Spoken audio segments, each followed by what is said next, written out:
This is the Last of Us podcast on TV Podcast Industries, and we're talking about The Last of Us Season 2, Episode 4, Day 1. We've gotten pretty good. Thanks. All those lessons from Joel. He taught you well. He did.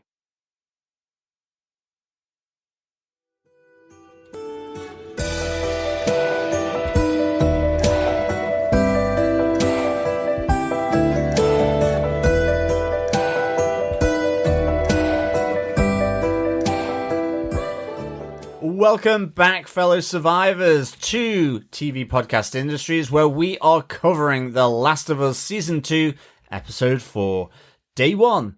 I'm one of your hosts, John. I am your other host, Derek. Welcome back to the 4th episode of Season 2 of The Last of Us. Yeah. We're at the halfway point now, because there's only 7 this Pretty season. much so, yeah. We've only got 3 after this to go, and 3 before, and this is the middle one. So, excellent. Yeah. What an interesting way to start. So Season 2, Episode 4, Day 1. So Day 1 is, what's that, 12 episodes into the season? Yeah. Because in the game, it'd be Seattle Day 1 would be the name of this time period, because they've reached Seattle, but because they mentioned Seattle loads beforehand, they just put it up as Day 1 as the name. So next week's episode is probably just Day 2. Yeah, and then one after that is Day 3. Yeah. Then it's Day 4. Then Day 296 is the time jump. They've decided to dispense with episode titles now. Yeah, like I think all the rest of the episode titles were song titles or connected to songs. So this one should have been called "Take on Me," shouldn't it? I guess so. Or "Take Me On," or "I'll Be." No, I won't sing the rest of the lyrics. No, don't. Because I was sort of singing along to it as well, and getting really high as well on the. Of course.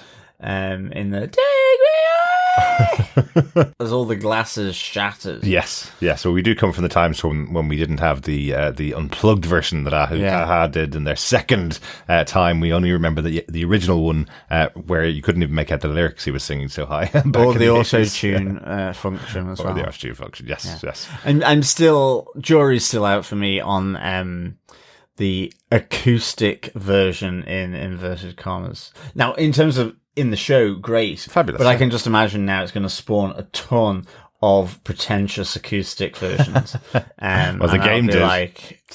No. The game did. You could play the song guitar in the game because you had to play the chords to play along with it. You remember that, John? So I do. So lots and lots of people took to making videos for YouTube of playing the songs on the guitar in the game. So. Oh no, yeah, okay, that's fine. No, I mean actual. Actually released ones. Yeah, released acoustic versions of this song. Hopefully, AHA will re-release their version of it and make some money out of it. Like, exactly. Yeah, like Depeche Mode made loads of money out of their song from last season. Yeah. Exactly. Yeah, like Kate Bush as well from Stranger Things. I think it'd be really good, to be honest. So, come on, AHA. Take on this project. Absolutely. Everything 80s is soundtrackable again. It certainly is. It was great decade. But before we get into our spoiler-filled discussion, please remember, fellow survivors, fellow fun guys, to pop on over to our website at tvpodcastindustries.com, where you can subscribe to the podcast on any immune or infected podcast player of your choice. Indeed, please share the podcast as well, because sharing the podcast is, of course, sharing the spores. Oh, sharing the spores, yes. Indeed. Thank you, John. Didn't prepare me for that one. And of course, a quick public service announcement that you can send in your thoughts, observations on all things to do with The Last of Us Season 2 and every episode to feedback at tvpodcastindustries.com or over on our Facebook group at facebook.com/groups/TV Podcast Industries, where we put up a spoiler post for each episode of The Last of Us. Absolutely, and every other show that we're covering and every movie that we're covering as well. We just finished doing our podcast on Thunderbolts *.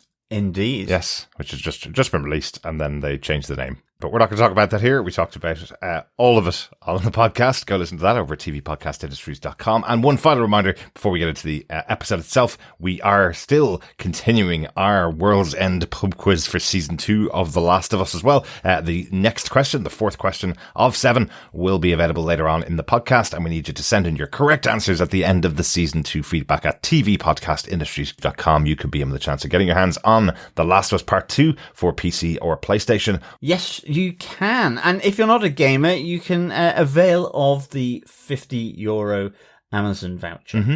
So get those answers streaming in at the end of season 2 of The Last of Us fellow quizzes. We'd love to get as many players as possible into the World's End pub quiz. But now onto some of the episode details for Episode 4 of Season 2, Day 1. Derek, who gave us what, when, where, and how? Well, of course, the show is based on the game from 2020 from PlayStation, The Last of Us Part 2 by Neil Druckmann and Haley Wagram-Gross, and game publisher Naughty Dog. This was written and executive produced by Craig Mazin and Neil Druckmann. This episode written for television, once again, by Craig Mazin. I'm starting to believe that Craig Mazin has written all the episodes this season because Neil Druckmann hasn't had his credit on the screen as writer of an episode yet, John. That is true, yeah. Maybe he just wants to be a silent writer. Yeah. But he's on all like the Jane after Austen was. Wasn't she a strapping Yorkshireman with a big bushy beard? Don't think so, Jonathan. That might be from a Blackadder episode that you once watched. It was. I think it was, yes. No. It literally was. No, Neil Druckmann's on all the after shows. He's they chat to him all about it all the time, but I haven't seen a credit for him as a writer of an episode yet. Perhaps it's in the other 3 episodes coming up. But this episode, interestingly, was directed by Kate Herron. We know Kate Herron very well here at TV Podcast Industries because she was the creator and director of the excellent first season of Loki. So she put her stamp on the return of the trickster god into the MCU for that first season of the show, which was really good fun. So, it was excellent. Loved so great to see her season 1 here doing The Last of Us as well. Yeah, John, do you want to tell us what they gave us with your synopsis for this episode? Sure. In 2018, Seattle group leader Isaac Dixon kills his federal disaster response agency FEDRA squad and switches allegiances to the W.L.F, the Washington Liberation Front. 11 years later, Isaac, now the W.L.F's leader, interrogates and later kills a Seraphite who refuses to share the location of his group's next attack. Meanwhile, Ellie and Dinah's first day in Seattle sees them stumble upon the remains of the conflicts between FEDRA agents. They also learn that the W.L.F are hiding out in the Seattle broadcast tower, but Dinah cautions that it could be a trap, so they hide out in a music store. While there, Ellie finds a guitar and serenades Dinah with a song she learned from Joel. That night, when they enter the broadcast tower, they stumble upon several W.L.F soldiers that have been brutally murdered by the Seraphites, and their bodies displayed suspended from the ceiling with their entrails hanging out. Whilst looking on at the grisly sight, the two escape the arrival of the wolves and the infected in the subway under Seattle, but Ellie is bitten while saving Dinah. As they hide in an abandoned theatre, a heartbroken Dinah prepares to shoot Ellie, who explains that she is immune. Dinah also confesses to Ellie that she is pregnant, and at that moment their feelings for one another get real as they have sex. The next morning they make their way to the roof of the theatre after hearing explosions, and they overhear the W.L.F comms chatter on a walkie-talkie that the injured from the explosions are making their way to Lake Hill Hospital for treatment from Abby's friend Nora. Despite the danger, Dinah tells Ellie that even in her condition, she still wants to go with her to confront Nora. Excellent. Lots of reveals, lots of interesting moments, and just the two of them in Seattle, really, for most of the episode. Yeah, what the hell has happened to Seattle? I love that. It's such a good line. Yeah, not exactly the line. It's very close to the line.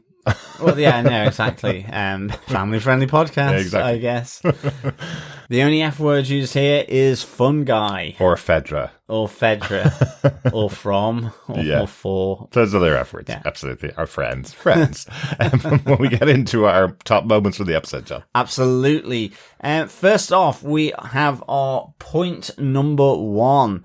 Isaac Dixon turns on the W.L.F. Yes, our other F for the episode, the flashback at the beginning of the episode to 2018 here, as we have the chatter that's going on in the back of the vehicle. At this stage, a FEDRA vehicle in Seattle, where they're being pretty, what would you say, derogatory towards the citizens or former citizens of Seattle, calling them voters, and making the comment that basically they can do whatever they want to. These FEDRA agents, they're fully armed up. They can treat people however they want to. They reference another one of their officers that particularly relishes the control he has over the citizens of Seattle because he's basically got a gun, so that makes them all powerful. But there's one member of the team that we don't see on screen for the whole of this conversation. He just is held in the background for the whole time, watching on as this unfolds. It's Isaac Dixon, played by the very wonderful Jeffrey Wright, who played the character in the game, but we didn't see his backstory in the game. Here we have him as a FEDRA agent, telling everybody here the real truth of it. The reason why the citizens of Seattle are called voters is because FEDRA took away all of their rights, including their right to vote, and the term voters is used as a derogatory term to say they have no rights at all. So what an interesting introduction to the character of Isaac, and then following pretty quickly with his murder of all the Federations. Yeah, as he meets a lady called Hanrahan. Here. So I like the little touch point here. Well, there's a few touch points I really like. First, Jeffrey Wright, really, really good here. Love him. I like the touch point that the person who asks the question about why the FEDRA soldiers call citizens voters is the person that Isaac chooses to bring out from the vehicle to come with him to what initially this squad believes is him confronting or responding to the tensions on the streets of Seattle and going out to face someone involved with that rather than shooting first. Isaac is saying, maybe stop being trigger happy and watch and listen and you might learn something. So he goes out to confront a woman called Hanrahan who has a number of followers behind her. And that's where he then gives some knowing looks, a few nods and glances, and turns back towards the armoured vehicle where he just lobs in a couple of hand grenades, closes the hatch, and bang, off they go, killing the squad. One of the drivers manages to get out, but massively stunned as a result of that concussive explosion, but is shot immediately. And the guy that he's asked to come with him, who asked the question, is kind of like looking at him. And he just says, make your choice here. And I kind of really enjoyed that touch point because it was also touched later on when we see him interrogating the Seraphite in the kitchen. Again, another really sort of elongated way of taking something very mundane like high-end expensive French cookware and making it terrifying in the age of the apocalypse. Indeed, even that he now has this full set of Mobile cookware. It's by the very fact it's through the apocalypse because he could never afford them. They were so expensive when it was just the normal day-to-day pre-fungus infection. Pre the outbreak of athlete's foot across the globe. So this all was really, really cool, I thought, how these touch points happened. The other intriguing thing, just coming back to Isaac and Hanrahan, is like, for sure, here we have Isaac defecting from FEDRA. Whether he is joining W.L.F here is another matter. I have the feeling that this might be the woman that has been talked about so often by the Seraphites. Interesting. That we saw in the previous episode, and we see again from the Seraphite being tortured by Isaac. That possibly this is her, the prophet of the Seraphites. Interesting. And that maybe there was a falling out, and so Isaac formed the W.L.F. as a result. It doesn't look very W.L.F. to me, this group behind her, but that's not to say that it's not. I'm just positing a little bit of a theory that could make it really interesting, this connection. Well, I think the point is that it's early days as well. So that group could become the W.L.F., which is certainly what you're supposed to think with Isaac, because Isaac goes and joins this group and we see him as leader of the W.L.F. in the later scenes in Seattle. But you're absolutely right. He could have been joining up with another group, and Hanrahan here that he meets could be the person that eventually goes on to lead the Seraphites. He makes a very specific comment when he's torturing the Seraphite. There are members of your group that know she was just a woman, not some magician that will come down and save you, or not some god that will come down and save you when you're being tortured. She was just a woman. And the Seraphite being tortured calls them heretics, that group. And you see Isaac just throwing his eyes up, kind of going, I've been around a very long time here. I know this was just a woman in the past. You know, we saw that in the conversation last week with the other Seraphites. We saw them talking about it amongst themselves. You know, don't treat her like some kind of goddess. She was just a person that gave very good advice, and now we're following her advice. That's kind of the way that group were talking about them. So, but yeah, that torture scene with the Seraphite was really brutal. And there's something about it when you're talking about these two factions where we've heard the commentary about them from the people in Jackson. You know, they didn't really know much about them. There used to be this group, the Wolves, who aren't talked about very much anymore. So maybe they've fallen off, is what we hear from when they're setting out, I suppose, from Jackson to go out to Seattle to find Abby. The Seraphites, they didn't even know about at all. They only came across them on the road when they were going towards Seattle, but we hear Ellie and Dinah talking about them now, finding out that they are this pretty brutal group, which is kind of a contrast to what we saw of them last week. Yeah? Yeah, no, absolutely. I mean, it's clearly sort of all-out war between these two absolutely, factions. That too, yeah. And like these factions, it's like a microcosm of, you know, science versus religion a bit here as well. You have, and I mean, I say that at the moment, but it's the logic at which Isaac approaches his interrogation of the Seraphite, you know, that it's also about them being Seraphites, that, you know, it's a choice for them. But his Mobile torture cookware, you know, is copper, so it heats up quickly. You know, he's kind of saying, look, this is how it's going to go down. This is going to get really hot really quickly. Yeah. It's not my choice of interrogation metal, because it's not like cast iron that holds onto the heat. And, you know, this is very logical. And again, it's partly to scare the Seraphite. After being burnt once, you know, the next time the pan is being heated up to get it back up to temperature to inflict pain and damage on him, he has his hand already raised. It's this kind of devotion to his cause, and he has this wonderful counter argument to this interrogation from Isaac, where he's basically saying, you know, again, Isaac is saying, we have the arms, we have the weapons, the vehicles, you have bolt action rifles and bow and arrows. Yeah. And he's like, yes, but members of the Wolves leaves every day. Yeah.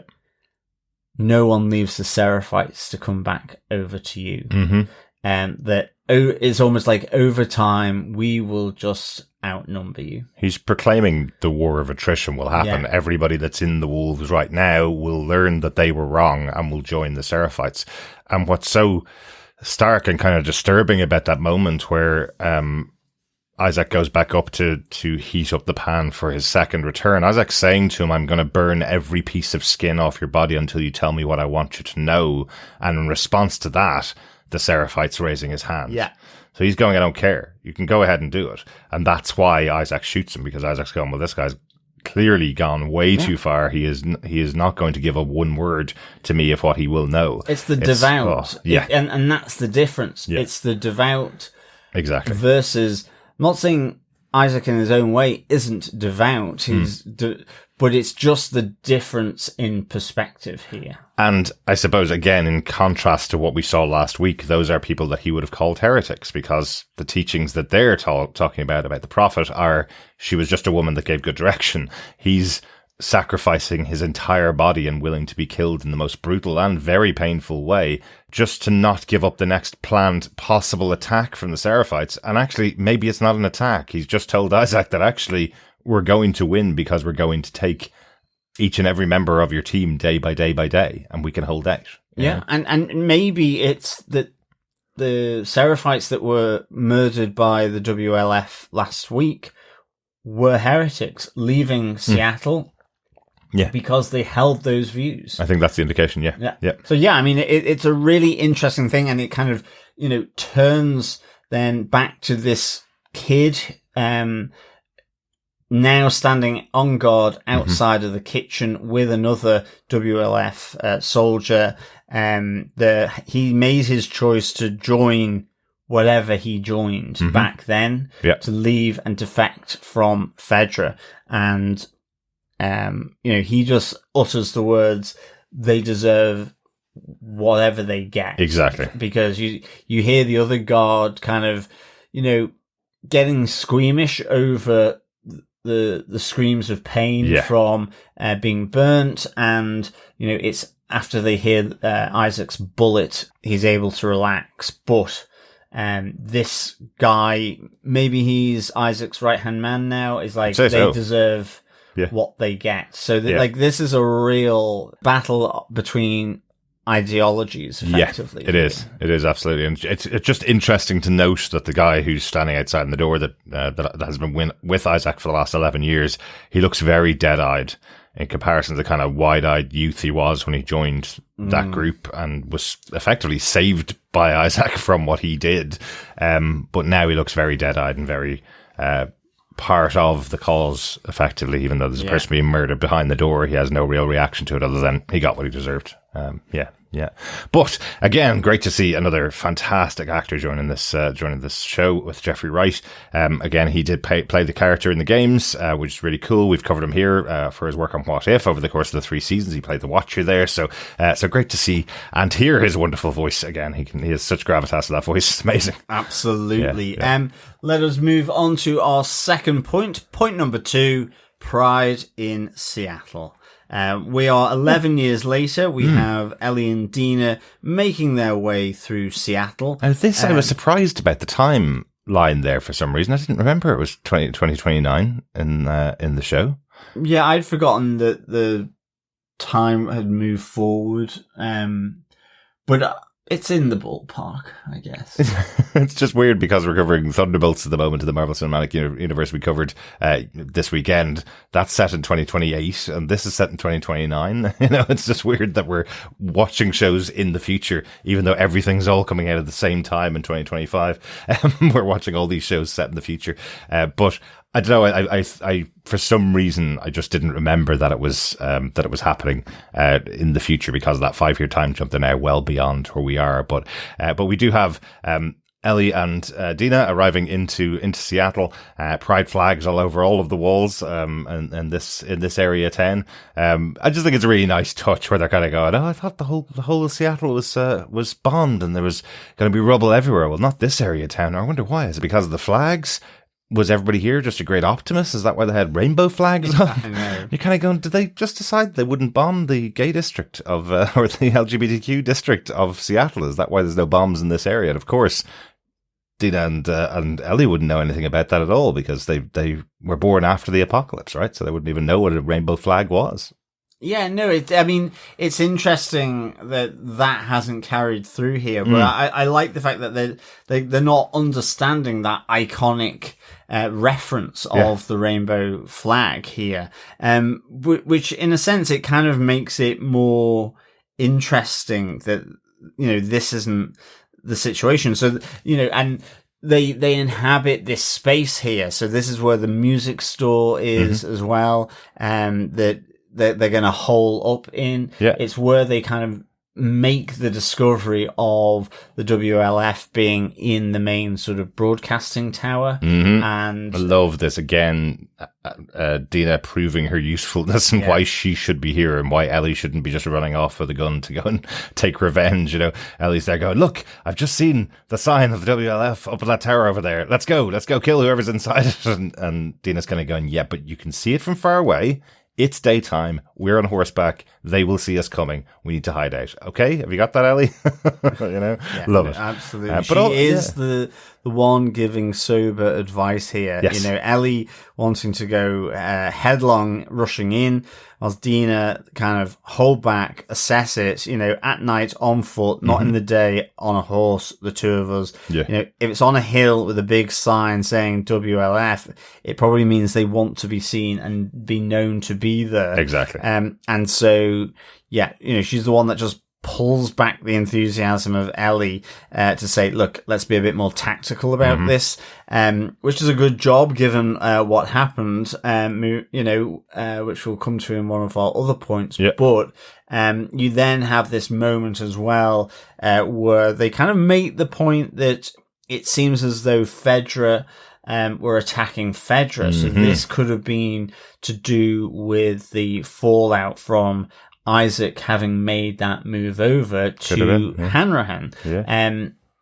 Because maybe he was an influential, you know, well-liked officer in FEDRA, and so that defection could have spelt sort of the start of almost a civil war between FEDRA. For those people that really, it was that kind of autocratic value system that was being brought into their response to this apocalypse, like such as removing voting, or those in FEDRA saying, but this is to defend, this is to protect the democracy and the citizens, and we shouldn't as such prevent that functioning. We're protecting them from the infected. Well, yeah, exactly. Or something like, I mean, I don't know, but it's clearly seen that by Ellie that there was some form of infighting happening between FEDRA. And that spilled out where we see all the corpses on the streets in this former gay area of Seattle. Exactly. It's just really interesting the way that we've seen FEDRA portrayed in the show so far. You know, we saw them back in the first season, and in episode 1, we saw them in control of the area where Joel lived effectively. We've seen Ellie as a member of FEDRA getting trained up to become a lieutenant in FEDRA effectively. We've seen them overthrown in another one of the cities that Joel and Ellie, Kansas City, where Joel and Ellie went through, completely overthrown by the population there, and now we've seen them turn on each other in Seattle and all kill each other as the W.L.F was birthed out of the remains almost. So that's what it seems like anyway from the description that we're seeing here. So I guess FEDRA didn't survive, and it's just an interesting touch because in so many zombie movies and so many zombie stories, the idea is maybe the government will get together and come in and save us all from the zombie apocalypse, right? That's the kind of story. You're hoping that the helicopter's going to fly in, take over the city. Well, they became really abusive in their power. They took away the powers of the people and thought that they could turn it into a military environment, and the people rose up and took those places back from them. That's kind of what seems to have happened in this story spanning these 17 to 20 years in the universe of the Last of Us, which is just really interesting to have the remnants of this federal society and this federal police force being torn apart in so many different ways in so many different places. Yeah, I mean, that's really interesting, you know? Yeah. I think, as well, it's like, it's the other kind of nice, cool moment in this part of the episode where they're in the music shop, because it's almost like looking back and looking forward. So, you know, see the guitars, see all the different records here, and there's the memories of Joel flooding back to Ellie that you can see in this. Certainly, you know, her joy at getting spur guitar strings as well that she takes, and like seeing the mother this load, pristine acoustic guitar that starts to get a sort of playing the tunes that Joel had taught her. Yeah. So, there's that look back, but at the same time,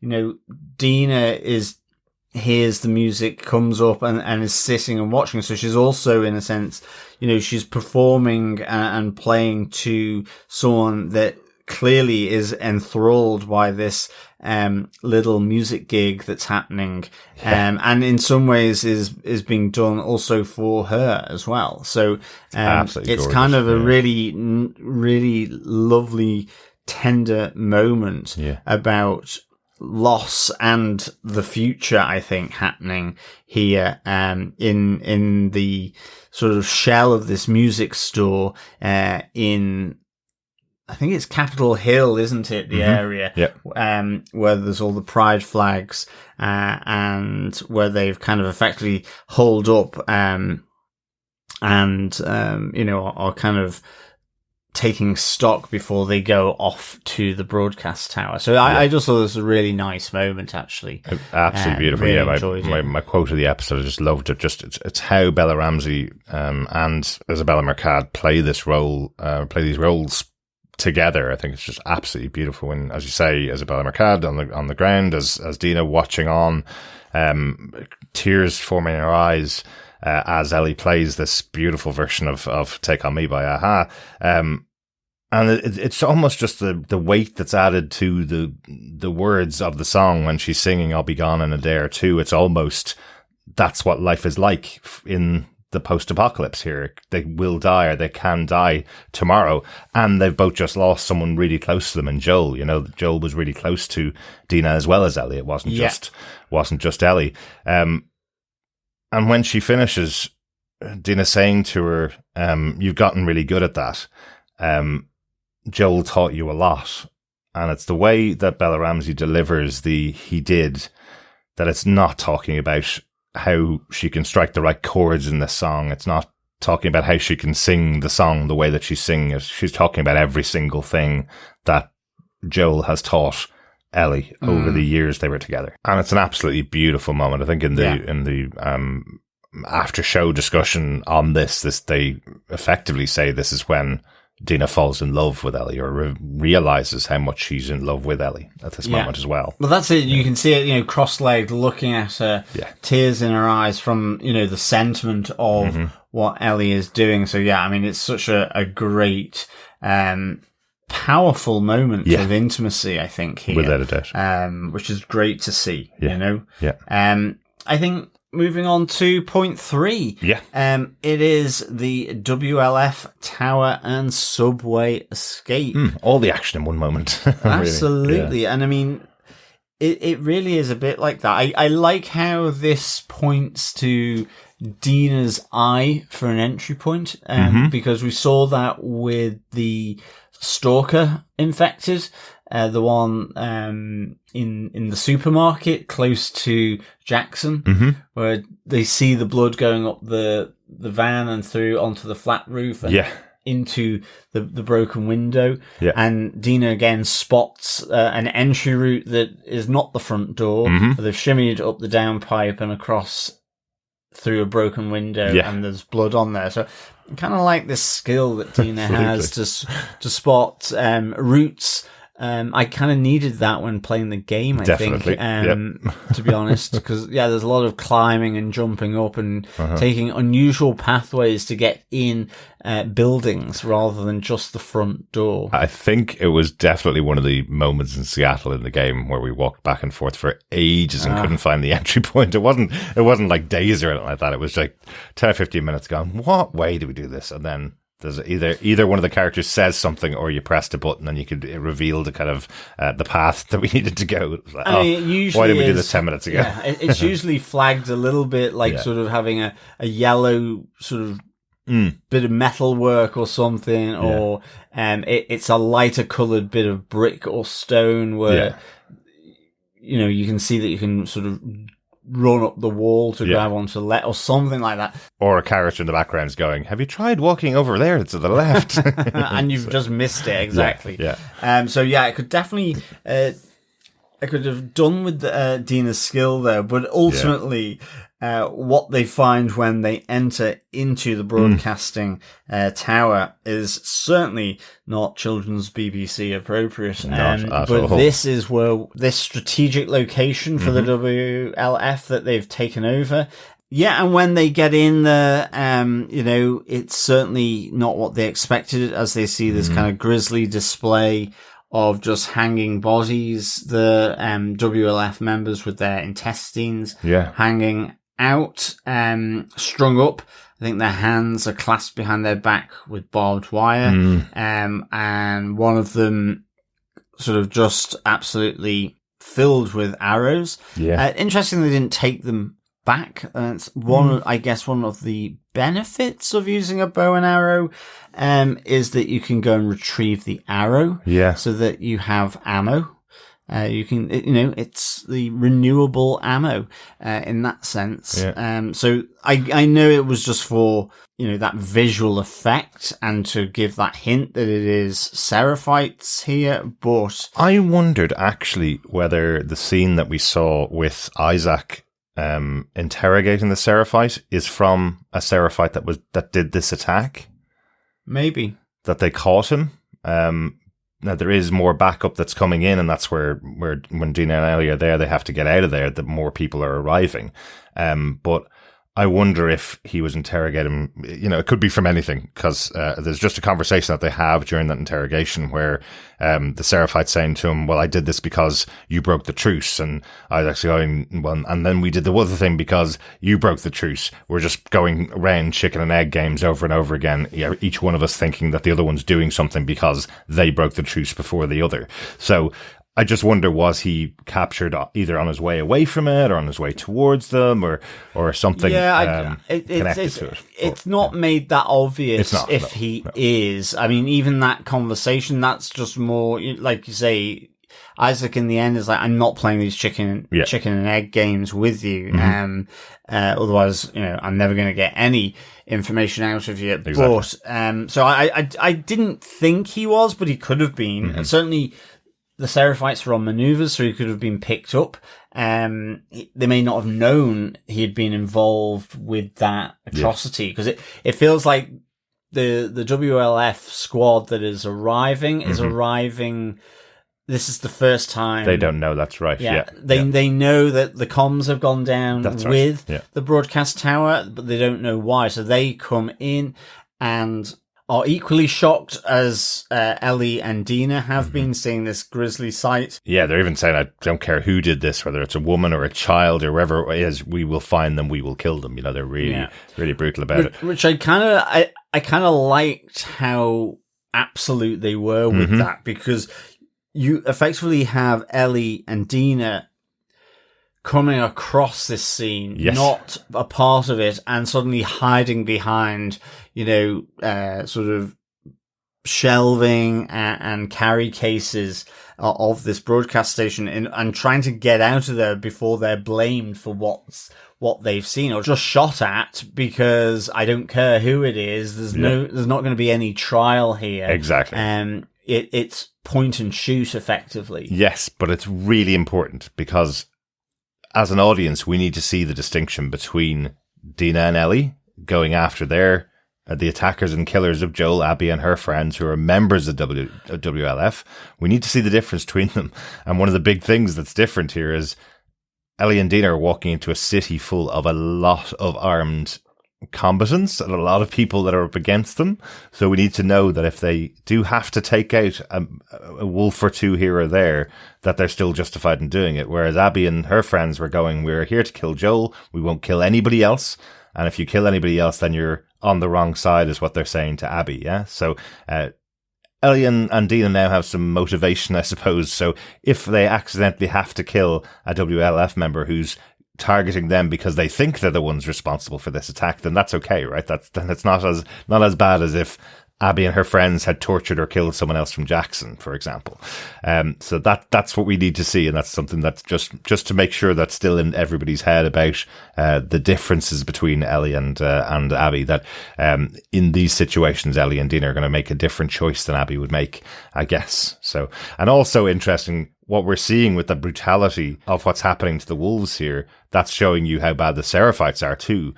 Interestingly, their graffiti that they put on the wall with their symbol has the message above it, "Feel her love," while they've brutally killed 6 members of the WLFs and pulled out their entrails and left them hanging for other members of the Wolves to find. These are 2 different groups, but both quite brutal, and both will kill Ellie and Dinah if they have the chance, I guess. Yeah, I mean, I think Abby was tempered by Owen and other members of the group, say, like Nora.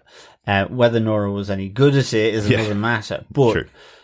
She was tempered by the other members of that group, in effect.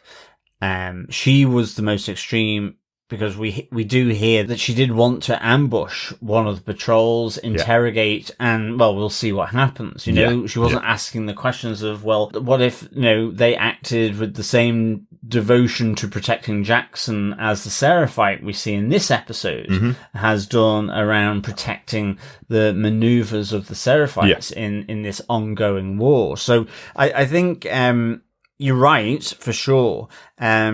It's also that, it's interesting that this is like a war zone, effectively. It is, absolutely. And as a result, as the war between Seraphites, W.L.F. has gone on and on and on, those boundaries, I guess in a sense, like we see in some of the, in the warfare that's happening today, what wasn't acceptable initially is now acceptable to do, and you go further and further and further. Yeah. It's that dehumanizing element in order to have that tactical and strategic advantage. And it's even to the point of the conversation with Isaac and the Seraphite, where he's like, well, you kill children, but they attack us. That's why we train them to protect themselves, because you kill children. And Isaac's, that chicken and egg situation around that has made killing children acceptable in the eyes of the WLF. So, and the Seraphites, and the Seraphites. It's just, it's kind of, it's that really, as well. And I think that, in a sense, Dinah and Ellie are making that choice that, as Dinah said, what's happened to Seattle?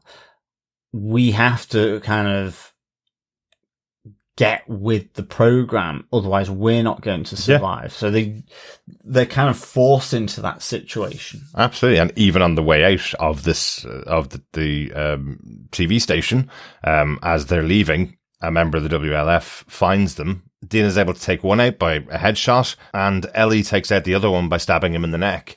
2 pretty brutal murders of humans, effectively, as they're breaking out of here. And then the rest of the WLF chase them until they find a way into the subway below.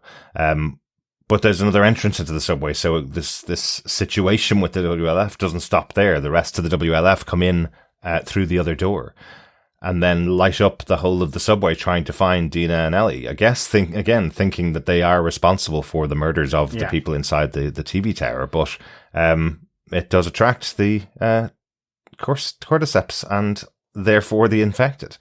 This use of cordyceps works so well. We talked about it back in season 1. We talked about it earlier on in the season, this idea that the cordyceps are now a connecting organism that can alert the infected from far and wide, or from near and wide, let's say, that there's something going on they need to investigate, effectively. Whereas in the game, it's spores, it's things in the air that you pass through, and those things can cause you to become infected. Now there's a warning system that if you're not being careful enough and you step on them, or you light something up near them, they can alert a horde of infected to come and attack the area. It makes every situation really dangerous. Well, doesn't it? It does, and it's really interesting. You hear one of the WLF soldiers saying this area was supposed to be clear, because they're not picking up on these fine mycelial networks of the cordyceps that are permeating like a mat through the soil and ground. I mean, it's interesting, in the first season, you had them actually taking high aerial routes to navigate the cities, because just walking on the ground would alert the infected through this network, this communicating network. That's right. And that's kind of been dropped a little, in a sense, and I understand why. You can't be doing high level wire acts all the time. Yes, exactly. But in this case, it's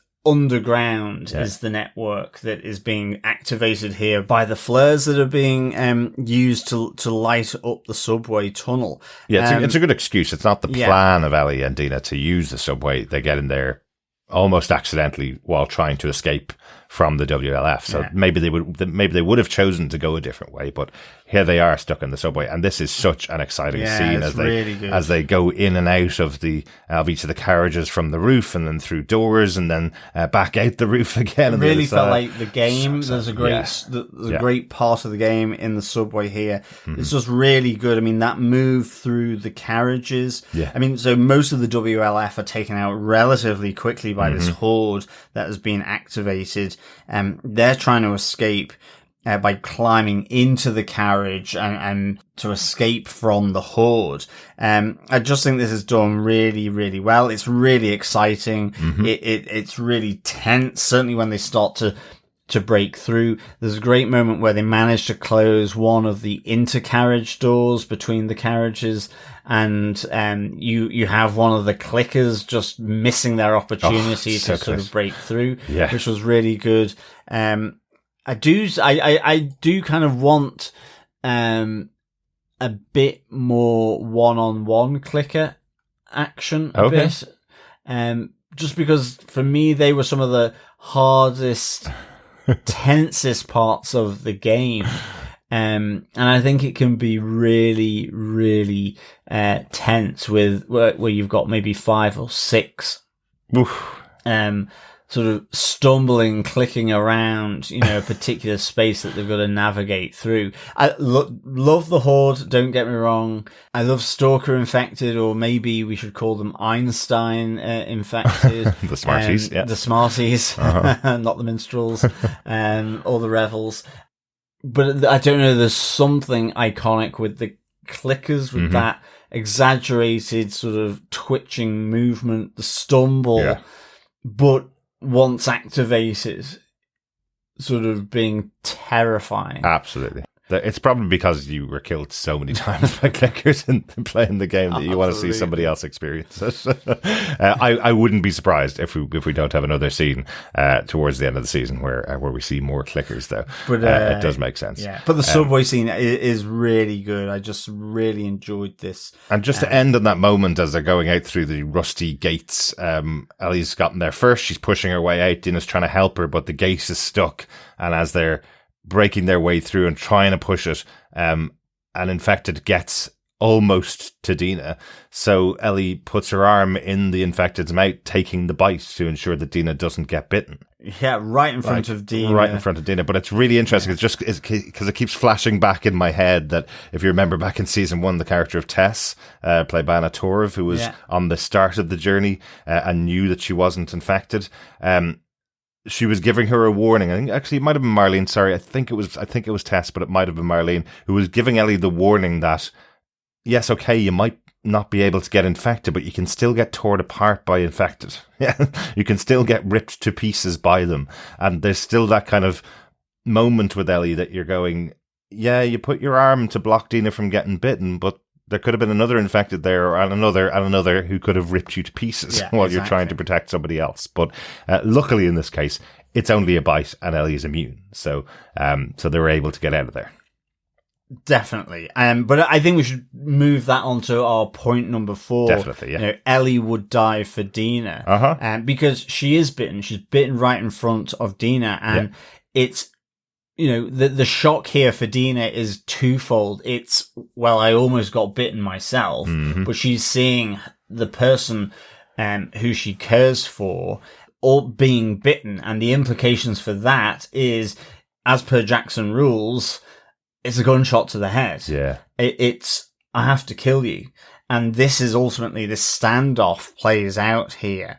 They make their way across the road from the subway entrance to a theatre, as the Horde is effectively pinned back by the big metal turnstile gates, the old school ones that are kind of almost like the ones you used to get to go into football stadiums, and they're caught there, they can't come out, so they've made shelter in a theatre.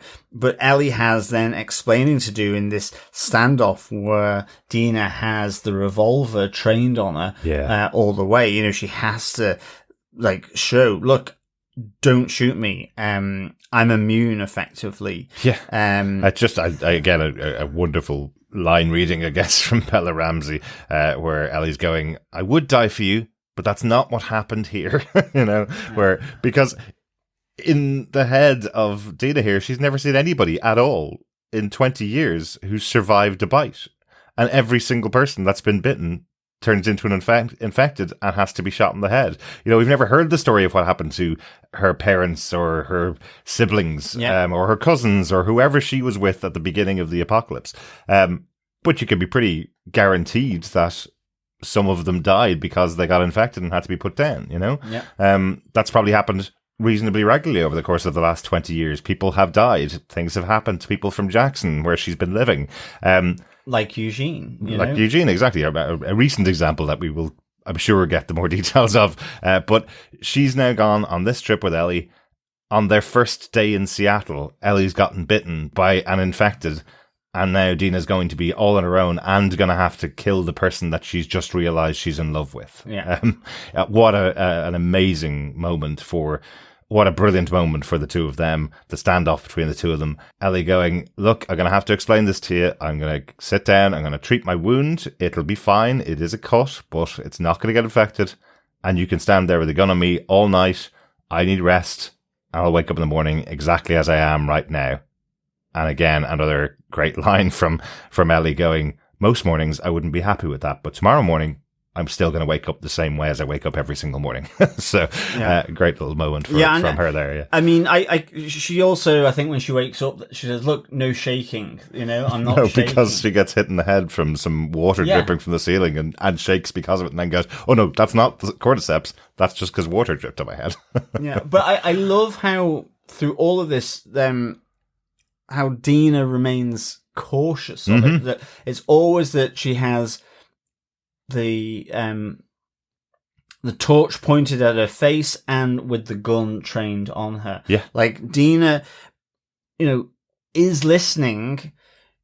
She's processing because she's still got the gun trained on her. She hasn't shot her. Yeah. And I like that caution that she shows. It plays to the smarts that we saw earlier around being tactical in approaching the broadcast tower rather than headlong first. And it's what she's trying to process here, and to the point where when she is convinced that she is accepting of what's happening here, that she kind of tells then Ellie and blurts out that she's pregnant. Yeah. Yeah. And that must have been huge in her mind. She found this out on the road. We heard the story later on that she missed her period, so she knew there was something going on, but she took multiple pregnancy tests just in case, since they'd found them. She might as well. They weren't being used for anything else, so she might as well do as many tests as she possibly can. But she is 100% pregnant. But that's the other thing. She's in Seattle with the person that brought her here on a revenge mission. That person got bitten, and she's going to have to put her down. And she's pregnant all on her own in Seattle after killing her best friend. All of this stuff must have been playing on her mind. So the minute that she finds out or realizes that Ellie is immune, she instantly blurts it out. She instantly has to tell her. She's almost had her friend resurrected in front of her. Yeah? That's kind of what it must feel like. Her partner's just been resurrected in front of her. And the two of them have sex. The two of them run to each other. I think the intensity of the situation, of the emotional release, means that just pulls them into one another's arms. Exactly. Yeah, it just makes total sense that would happen between the two of them there. It's that relief of finding out that they're both still able to continue together. And they have the whole conversation between each other the following morning when they wake up. Over, am I going to be a dad? That was great. Yeah, that was really good. Where she says, we're all having a baby, me, you, and Jesse, the three of us, and I'm going to be a dad. I love that. But this is the conversation they have over the, I guess, beefy breath mints. I guess so. I mean... I guess in this world, beef jerky is the answer to everything. Because, I mean, they're literally saying, are you hungry? Should I get some beef jerky? Do you need to clean your teeth? Should I get some beef jerky? I've tasted beef jerky before. I don't know whether that's worse than morning breath. And at this stage, 20 years into the apocalypse, if you're not used to morning breath at this stage, there's no hope for you, really. No, but the conversation that we hear from Dinah, we hear the struggle that she had in the past about coming out as bisexual. She knew she was when she was younger. She knew she was attracted to girls and boys. She said it to her mom. Her mom said, no, you're attracted to boys. And that's it. And that's how she's lived her life. She says to Ellie, I'm not like you, I'm not brave like you. And Ellie just goes, I'm not brave, I'm just obvious. I'm just living who I am. I can't be anything else, which I love. That's a really strong, confident way of saying how Ellie behaves around everybody around her, you know, which is really good. I really like that. It really was a great way of explaining it. I mean, even Dinah explaining her journey as well. It was all really good. Yeah. It felt really natural. It did.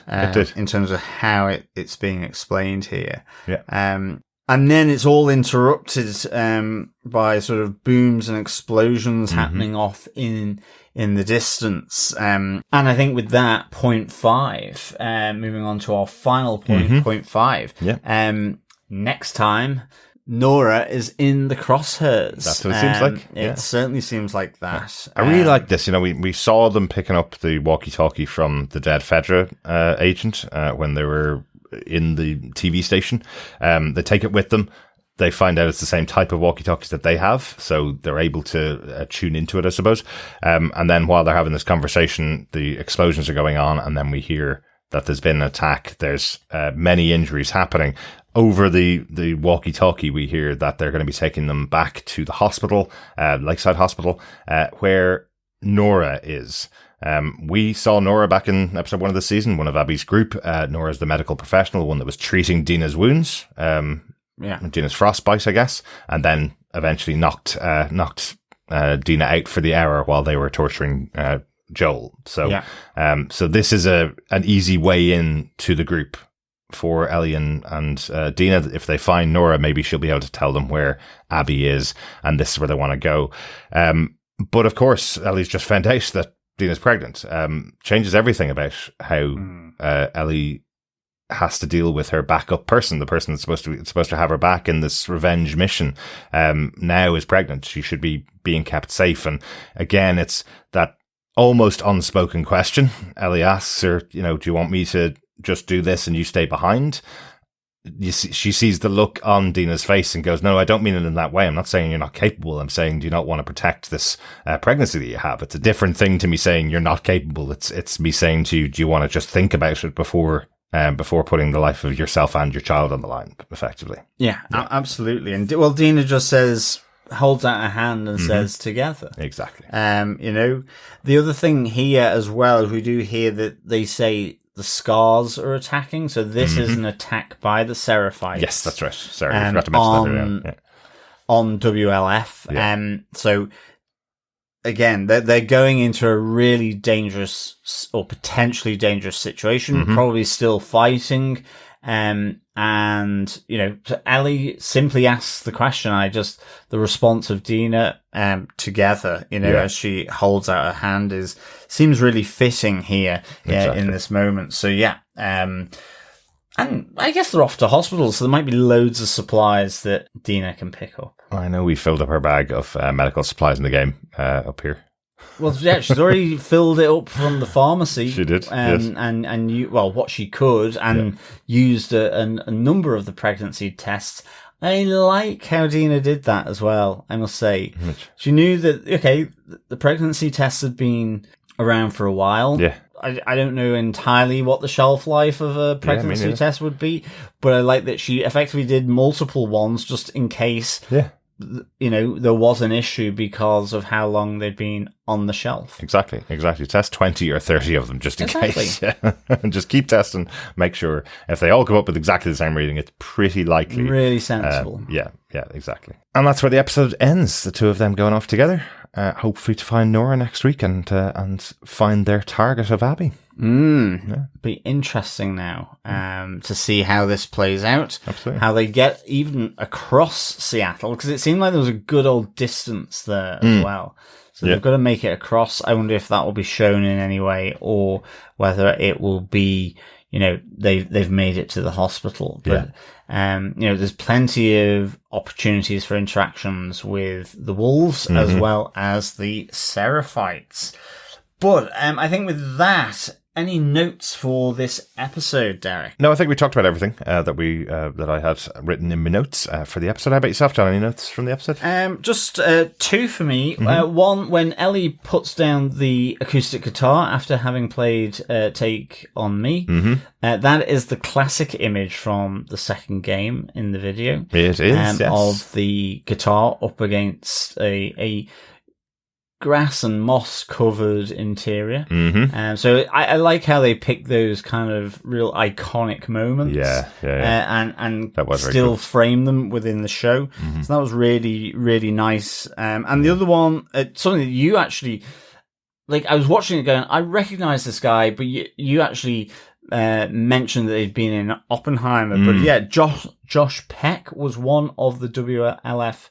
guards in the back of the van. Yes, he was the one that was given the actual speech about the voters being taken down and being pushed so to the wall. He was in Oppenheimer. So I wondered where I'd seen him from, because I certainly hadn't seen him from any other stuff that he'd been in. So that was kind of interesting. I think we're a little old, but he was on a TV show. He was the title character in Drake and Josh, which was on Nickelodeon about 10 years after we would have been watching Nickelodeon. If we had grown up. If we ever watched Nickelodeon, to be honest, because I don't think it was even over here when we were kids. Yeah, exactly. So I thought that was kind of interesting. But ultimately he got blown up. He did. At the end. He did. So those are my two little notes. Excellent stuff. Overall, John, what's a wrap up of the episode? What do you think of The Last of Us Season 2, Episode 4, Day 1? I would give this 4.5 beefy, jerky breaths out of 5. I just really enjoyed the introduction of Isaac here, and in particular his kind of second in command or sidekick, in terms of that kind of wide-eyed or dead-eyed, depending on what time period you're in. Exactly. Guard. I just think it's really intriguing around Hanrahan. Could be there's a number of different ways that Hanrahan can go, and how that could be a really nice backstory to this current conflict that is happening between the Seraphites and the wolves. I like that that's explored a bit more, certainly through the broadcast tower, where you see the extent to which this factional war has taken over Seattle, in a sense, has kind of really obsessed everyone, that everyone's on edge, everyone's obsessed with it. It's almost total war here in Seattle, and how, Seraphites are, maiming and displaying their kills, such as in the W.L.F. Absolutely. You have interrogation, information gathering and finding through interrogation, like we see with Isaac and the Seraphite. And again, just seeing that, these two devotional ideologies playing out, which again, I just wonder for Isaac, did it come across as a personal thing because he knew the woman? So that's what I just have this feeling. So I really enjoyed that. I think Dinah and Ellie, that relationship, I'm just so glad that they've kind of sort of allowed that to breathe. I'm not going to lie. I think initially, it was on second watch, the immediate intersex at that really tense moment, I wasn't kind of, as an audience member, prepared for it. But I think second time watching it, given the intensity, given the, the serenade of Take On Me by by Ellie to Dinah, and that unspoken aspect of how their feelings had developed, plus through the the journey to Seattle. That we had seen the tent talk there rather than the TED talk. Was on their way to Seattle. So last episode, the one that just felt like queerbaiting, where Dinah was asking Ellie, well, how would you rate my kiss out of 10? And we were kind of going, well, if you wanted to kiss her, ask her to kiss her.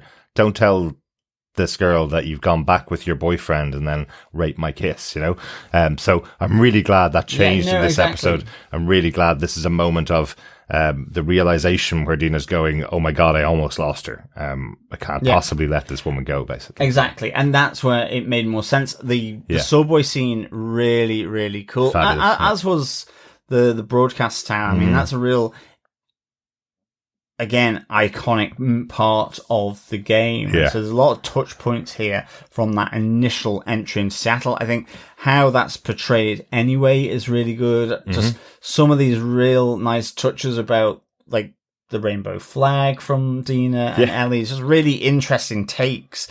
And then, understanding here that Dinah is pregnant, what that means to them as a couple. Was just really, really well handled. And I liked it. And then equally looking forward to, Nora and the hospital visit. See how that goes, in the next episode. So yeah, for me, really, really enjoyed this, episode. It had a lot of it, in the game that I really, really enjoyed.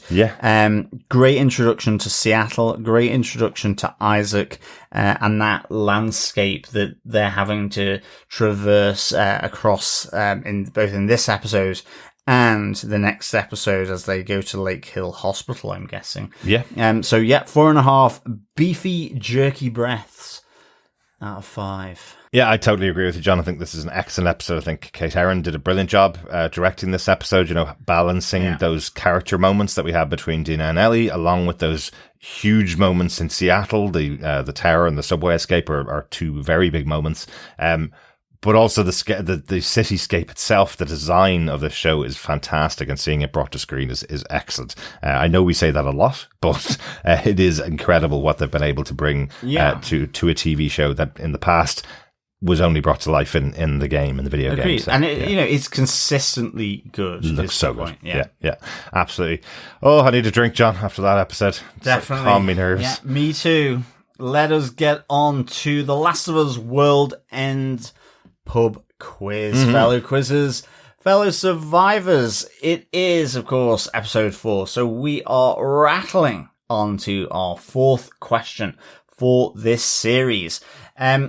Here we go. What are the surnames of the 3 astronauts that Ellie remarks about who burnt up in their space capsule on their mission to the moon and reminds her of the 3 burnt corpses inside an old FEDRA tank? Ooh, long question this time. Well, I thought a bit of context. Absolutely. John, do you want to get the question one more time? Yes. What are the surnames of the 3 astronauts that Ellie remarks about who burnt up in their space capsule on their mission to the moon and reminds her of the 3 burnt corpses inside an old FEDRA tank? And dare I say it, for an extra point, what was the name and number of the space mission to the moon? Oh, very good. Very good. I think a lot of people remember that. I hope so. Yeah. Especially from that particular moment in the episode as well. So that is the 4th question of 7 questions. All you need to do is email your answers in at the end of the season to feedback@tvpodcastindustries.com, and you could be getting your hands on those Last of Us 2 goodies. Yes, good luck, fellow quizzers. And of course, survivors. Absolutely. Thanks so much. And that is the same address. You can email your thoughts on The Last of Us or any of the shows that we cover. You can email those to feedback@tvpodcastindustries.com and we'll discuss them on the podcast. But we do have a little bit of feedback in on this episode from our Facebook group from Victor. Yes. Victor says, I liked everything here. We may currently have Pedro saturation, but I cannot get enough of Jeffrey Wright. What brand guitar was Bella playing? I heard she taught Pedro to play for his guitar scenes. Ooh. Interesting. And Jeffrey Wright's Isaac all but told the transport full of lunkheads they were toast, but they were too dim to see it coming. Was the noob he saved blessed or cursed? And finally, could Isaac have once cooked for the Prophet? Ooh, that seems similar to your speculation, John. Yeah, I like that, Victor. Good speculation. Mm-hmm.